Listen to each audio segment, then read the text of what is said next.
ഇപ്പോൾ K Radhakrishnan B മാധ്യമങ്ങളെ കാണുന്നുണ്ട് തത്സമയം. ഉപയോഗിച്ചതിന് തിരിച്ചു ചോദിക്കുന്ന സ്ഥിതി ഉണ്ടായി. അപ്പോൾ കേരളത്തെ സഹായിക്കുന്നില്ല എന്ന് മാത്രമല്ല, കേരളത്തെ അപമാനിക്കുകയാണ്. ഇപ്പൊ കത്ത് കൊടുത്തിട്ട് ഇപ്പോൾ 10 ദിവസം കഴിഞ്ഞിരിക്കുകയാണ്. അതായത് കഴിഞ്ഞ 4-ാം തീയതിയാണ് കേരളത്തിലെ എല്ലാ രാഷ്ട്രീയ പാർട്ടികളുടെയും എംപിമാർ ഒപ്പിട്ട് ഹോം മിനിസ്റ്റർക്ക് ആ കത്ത് നൽകിയിരിക്കുന്നത്. അപ്പോൾ അത് സംബന്ധിച്ച് പരിശോധിച്ച് പറയാമെന്ന് അദ്ദേഹം പറഞ്ഞു. പക്ഷേ പരിശോധിച്ചിട്ട് പറഞ്ഞത് കേരളത്തെ കുറ്റപ്പെടുത്തുന്ന രീതിയിലാണ് അദ്ദേഹം പറയുന്നത്. SDRF എടുത്ത് ചെലവഴിക്കാനാണ് പറയുന്നത്. SDRF എടുത്ത് ചെലവഴിക്കുന്നതിന് അതിൻ്റെ നോംസ് ഉണ്ട്. ആ നോംസ് അനുസരിച്ചാണ് ചെലവഴിക്കാൻ പറ്റുള്ളൂ. NDRF പൈസ തരാൻ വേണ്ടിയുള്ള തീരുമാനമാണ് കേന്ദ്ര ഗവൺമെൻറ് എടുക്കേണ്ടത്. അല്ലെങ്കിൽ പ്രത്യേക സഹായം നമുക്ക് ഈ ദുരന്തം ഉണ്ടാകുമ്പോൾ സഹായിക്കാൻ വേണ്ടി തയ്യാറാണ്.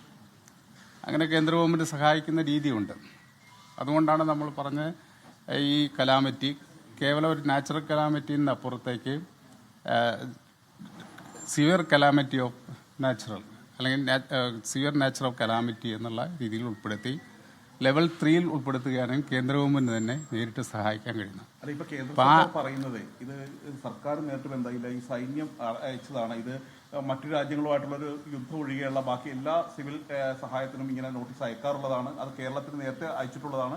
അങ്ങനെ ഒരു പൈസ കൊടുത്തു. അത് ഈ കൃത്യം ഈ സന്ദർഭം നോക്കി തന്നെ കേന്ദ്ര ഗവൺമെന്റുമായിട്ട് ആലോചിക്കാവുന്ന സൈന്യം മാത്രം അല്ലെങ്കിൽ അവരുടെ ഡിപ്പാർട്ട്മെന്റ് മാത്രം ചെയ്യുന്നൊരു കാര്യമല്ല. അപ്പോൾ തീർച്ചയായിട്ടും അതെല്ലാം കേന്ദ്ര ഗവൺമെൻറ് ശ്രദ്ധയിലുള്ള കാര്യം തന്നെയാണ്. അതനുസരിച്ചുകൊണ്ടാണ് അവർ കത്തയക്കാൻ സാധ്യത. അല്ലാതെ കേന്ദ്ര ഗവൺമെൻറ് അറിയാതെ അല്ലെങ്കിൽ ഡിപ്പാർട്ട്മെൻറ്റ് അറിയാതെ ചെയ്തൊരു കാര്യമല്ല. അത് ബോധപൂർവം തന്നെ കേരളത്തെ അപമാനിക്കുന്നതിന് വേണ്ടിയുള്ള ഒരു സമീപനമാണ് കേന്ദ്ര ഗവൺമെൻറ് സ്വീകരിച്ചത്. അതിനെതിരായിക്കൊണ്ടുള്ള ശക്തമായ പ്രതിഷേധമാണ് ഇന്ന് പാർലമെൻറ്റ് ഇന്ന് പ്രത്യേക സമ്മേളനമാണ് ചേരുന്നത്.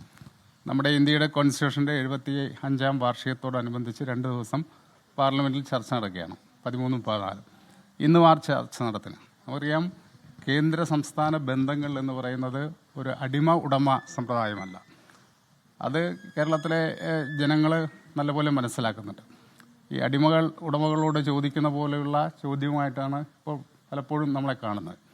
അങ്ങനെ കേന്ദ്ര ഗവൺമെൻറ് എന്ന് പറയുന്നത് നമ്മുടെ രാജ്യത്തെ ജനങ്ങളുടെ മുഴുവൻ താല്പര്യവും സംരക്ഷിക്കാൻ വേണ്ടിയുള്ള ഗവൺമെൻറ്റാണ്. കേന്ദ്ര ഗവൺമെൻറ്റിലേക്ക് നികുതി കൊടുക്കുന്നത് ഇന്ത്യയിലെ മുഴുവൻ ജനങ്ങളാണ്. അപ്പോൾ ആ ജനങ്ങൾ ദുരിതബാധിതരാകുമ്പോൾ, ദുരന്തം നേരിടുമ്പോൾ അവരെ സഹായിക്കാനുള്ള ഉത്തരവാദിത്തത്തിൽ നിന്നും കേന്ദ്ര ഗവൺമെൻറ് ഒഴിഞ്ഞു മാറുകയല്ലേ ഇത് ചെയ്യേണ്ടത്. ആ ഉത്തരവാദിത്തം നിറവേറ്റുകയാണ് ചെയ്യുന്നത്.